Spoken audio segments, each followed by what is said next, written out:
in this society, we're taught not to do so many of the things that we do in our film. That's something that, you know, really attracts people. I mean, the bicycle is the ultimate expression of freedom. Des milliers de cyclistes se feraient chaque jour un chemin dans les rues des plus grandes métropoles. La ville devient leur territoire, les rues leur terrain de jeu. You can be, you know, Cat 1 pro racer, you know, on steroids, whatever, you know, going.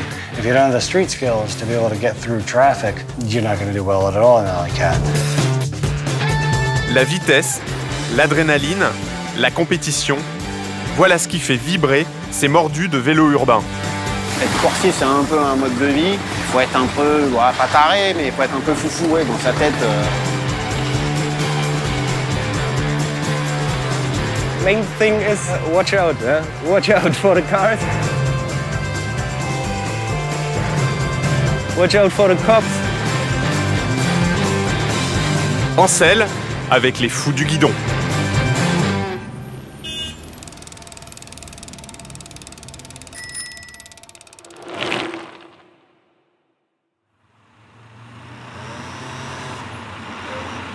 Il y a 10 ans, ils étaient une poignée à Paris.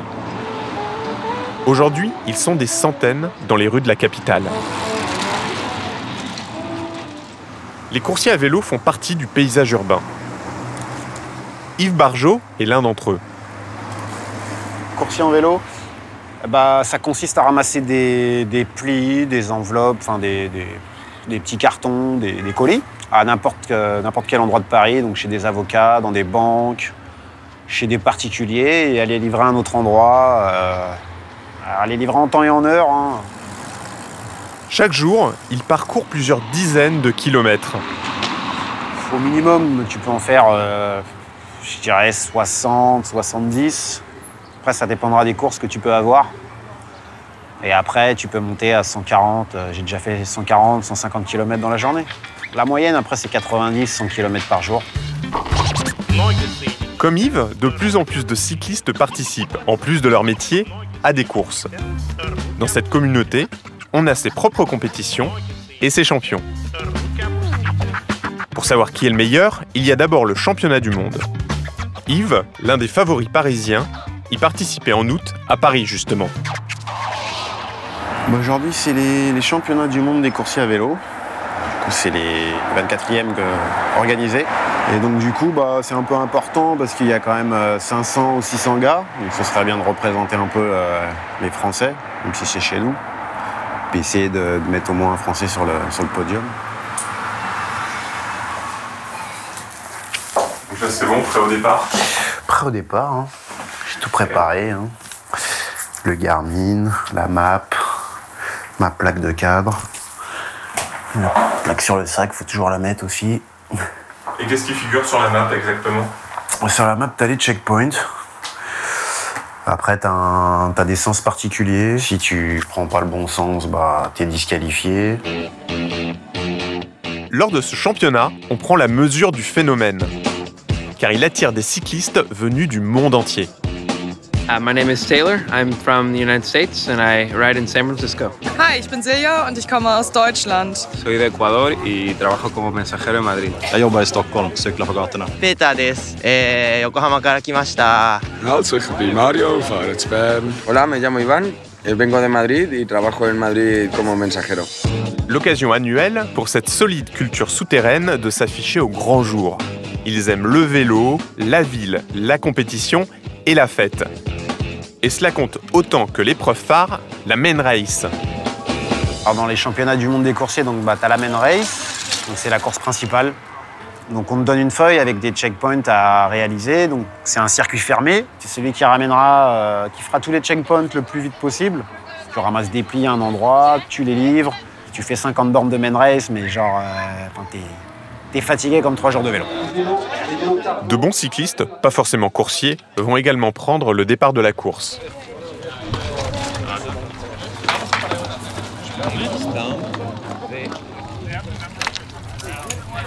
Il y a un peu de monde. Hein.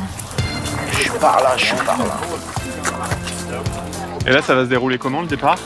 Ils vont mettre les manifestes dans les roues, ils vont expliquer un peu le truc, mais ce sera a priori comme les qualifs.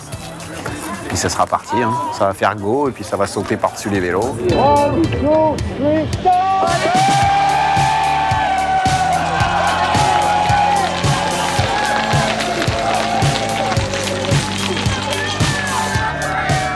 The championships are a very structured event. In a way, they're actually like a laboratory to determine, through the work simulation, who is the best at doing their job. Because you have a level playing field. It's not the same as messenger work, but it's a really close approximation. Sur ce circuit fermé, ces coursiers d'élite s'affrontent pendant 3 heures. Un balai ininterrompu où à chaque point de passage, on réceptionne un paquet, on en reprend un autre. C'est un peu comme au travail, mais sans les embouteillages et sur un parcours chronométré.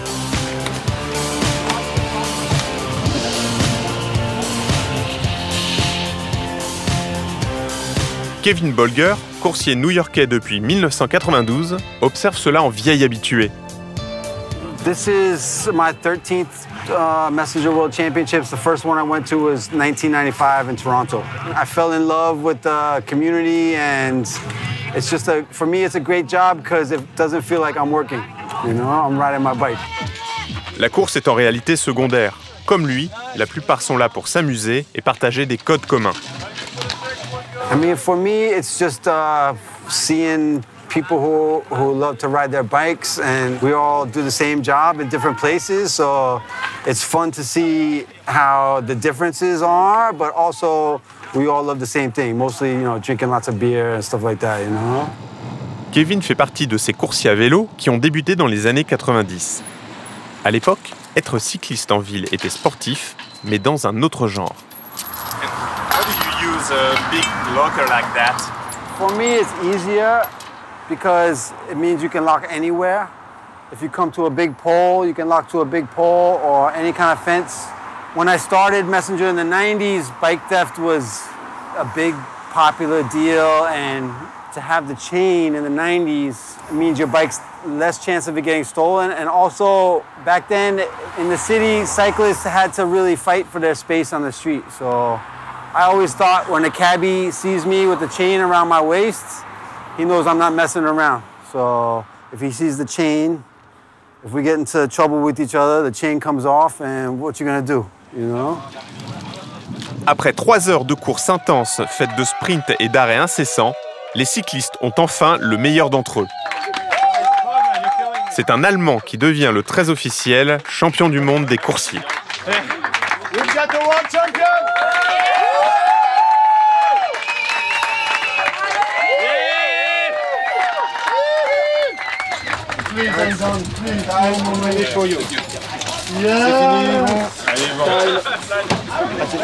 Yves Barjot termine finalement 12e.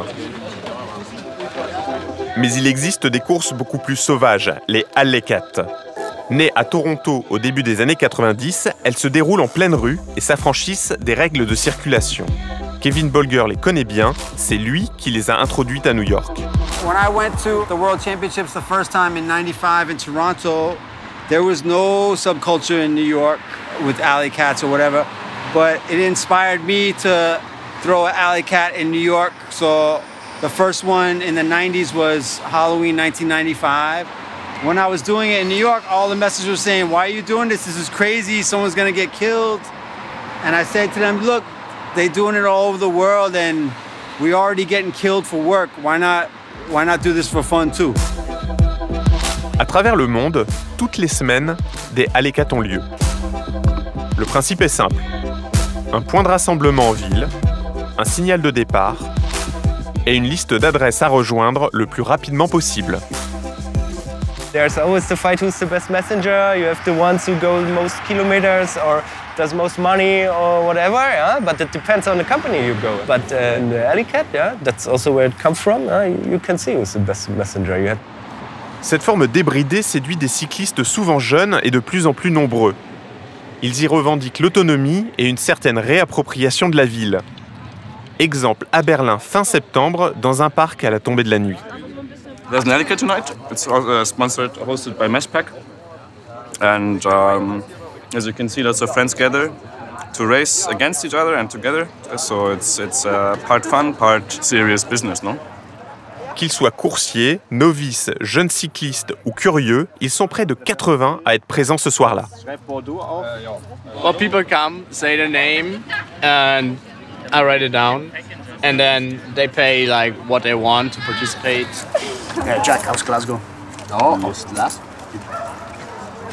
You just came for the Ellicott? That's totally. dedicated. Hey, Well, and what kind of skills you need to ride tonight? Good eyes, good legs, functioning brain. So if you go 40 kilometers an hour down the street in traffic, when it's dark and you still need to figure out the best route, yeah, it's challenging, no?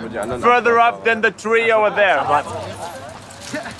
And then when your bike is up there, you can go all the way down to the lake.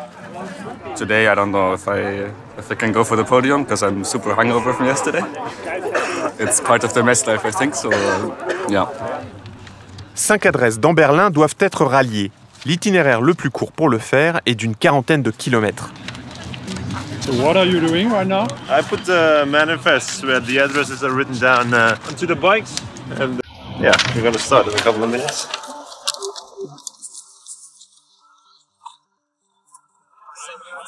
So, yeah, ride safe and see you soon again.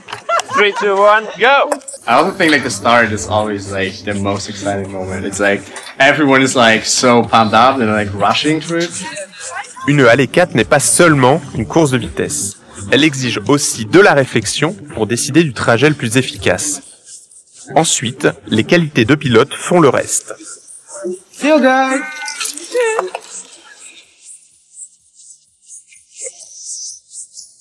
I find it very exciting to ride in the city because with an Alley-Cat race, there's no other race that has more variables.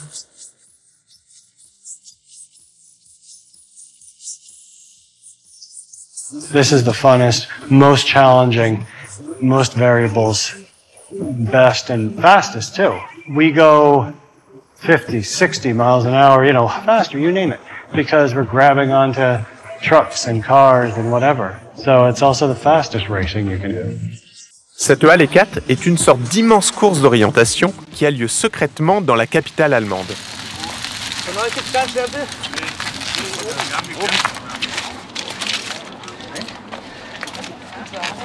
Un coup de tampon valide le passage Vergiss nicht deinen Namen aufzuschreiben. et c'est reparti pour le prochain.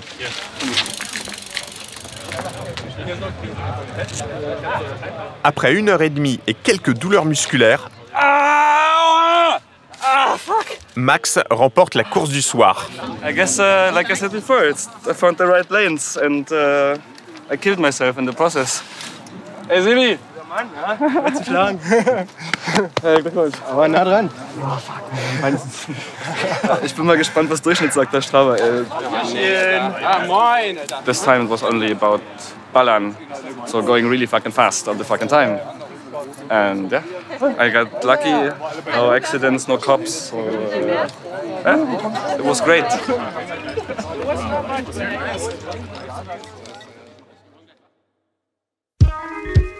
L'adrénaline, voilà ce qui excite ces cyclistes urbains.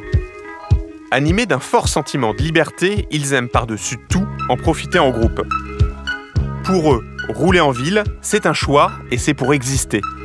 In the early 90s in New York, the bicycle was not considered part of traffic.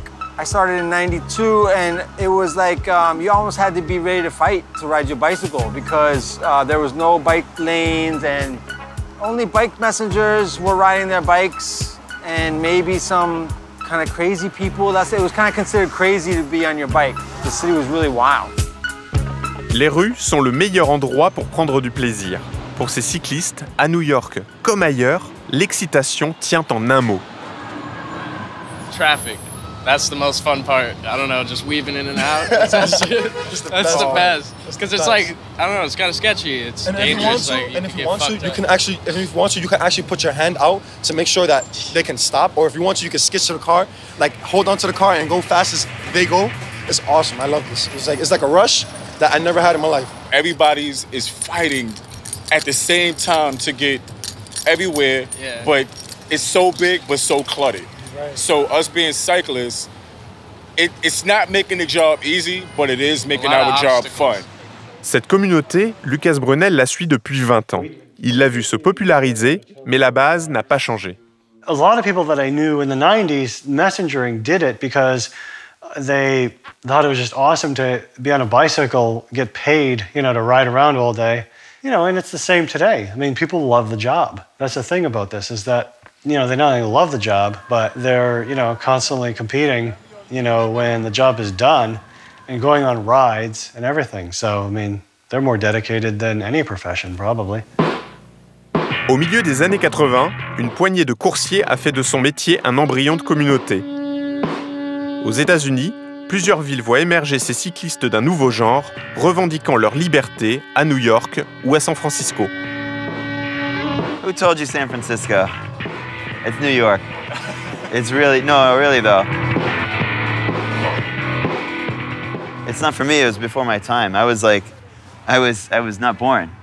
It was Caribbean guys working downtown who, on their island they had track bikes. That was like the only bike. And so to get the track bike and ride it in the street was totally normal. And then other guys who worked with them, they would see that and start to adopt it, and it brought it into the rest of the messenger cultures. C'est également à New York que se déroule la course de vélo urbain la plus prestigieuse et la plus déjantée. Elle a lieu chaque année depuis le début des années 2000. There is now famous alley cat? This is a very famous alley cat. Monster Track has the granddaddy of all alley cat races. I mean, this is an alley cat that's grown to hundreds and hundreds of riders every year. Les règles de la Monster Track sont extrêmement simples. Rouler en vélo à pignon fixe et sans frein.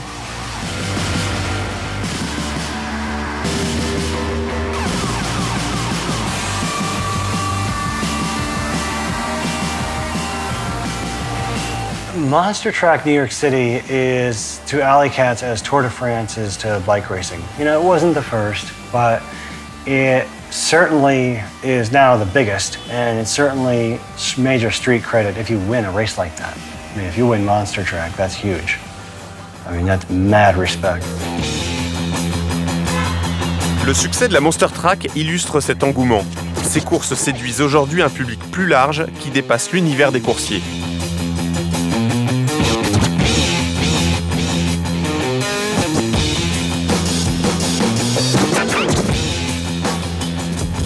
This racing and alley cat scene and messenger scene is less underground than it used to be for sure.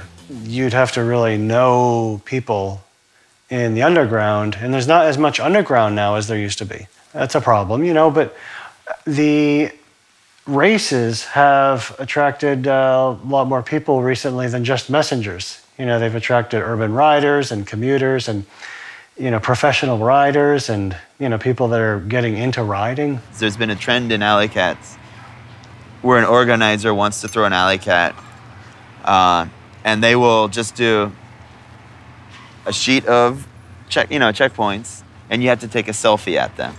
And one of the beautiful things about alley cats was that you could only throw an alley cat if you could get 10 people to stand on the street corner for you. Like that is actual community. But just saying go take 10 pictures of yourself at this place, this place, this place, and this place, that's cheap. It cheapens it. De quelques villes à l'aube des années 80, le vélo urbain, ses courses nocturnes, ses codes, ses looks ont été adoptés bien au-delà de la communauté originelle des coursiers. Austin Horse a remporté la Monster Track et 2 titres mondiaux. Une performance inégalée, mais qui reste relativement confidentielle. When I've won, nothing really changes. I don't come back to work and I'm like, what's up? I won the world championship, you guys better increase my rate. It doesn't happen. I know sometimes I'll drop off a package and then the client will be like, wow, that was really fast. And I'm like, well, I am the best in the world. and then they laugh and they don't take me seriously.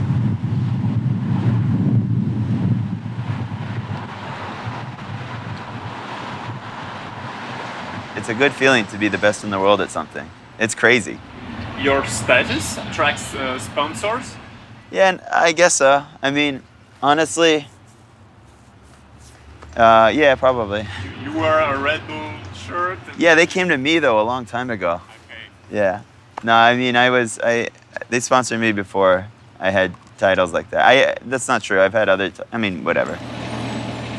Comme lui, des riders essentiellement américains commencent toutefois à être sponsorisés par quelques marques attirées par le parfum encore sauvage de la discipline. There is a lot of riders. It's growing up. I don't know anyone who's buying a house with it yet.